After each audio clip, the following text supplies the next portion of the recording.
আর্মিরা বিটিএসকে নিয়ে কেন এত প্রাউড ফিল করে জানো?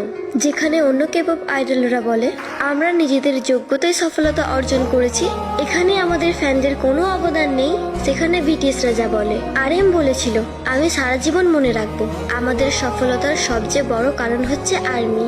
জিন বলেছিল পৃথিবী যখন আমাদের চিনত না, সেখানে আর্মিরা আমাদের বিশ্বাস করেছিল। আমি মনে করি বিটিএস আর আর্মি একে অপরের জন্যই তৈরি। জেহক বলেছিল আমার প্রিয় আর্মি, তোমরা কখনো নিজেদের একা মনে করবে না, কারণ বিটিএস সবসময় তোমাদের পাশে আছে। সুগা বলেছিল আমার জীবনের সবচেয়ে বড় অধ্যায় হলো আমার ভাইরা এবং আর্মিরা, কারণ তাদের সাথে আমি আমার সব থেকে সুন্দর মুহূর্তগুলো কাটিয়েছি। জিমিন বলেছিল আর্মি তোমাদের ভালোবাসাই আমাদের জীবনের সবচেয়ে বড় শক্তি।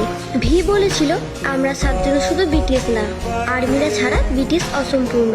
জাংকুক বলেছিল আমি যত বড় মঞ্চেই দাঁড়াই না কেন, মনে থাকবে এই জায়গায় আসতে আর্মিদের ঠিক কতটা অবদান রয়েছে। বিটিএসরা যদি হয় সূর্য, তাহলে সেই সূর্যের আলো হচ্ছে আর্মি। ওরা গান গায় আমাদের জন্য আর আমরা বাঁচি তাদের জন্য। আর্মি ছাড়া বিটিএস সবসময় অসম্পূর্ণ।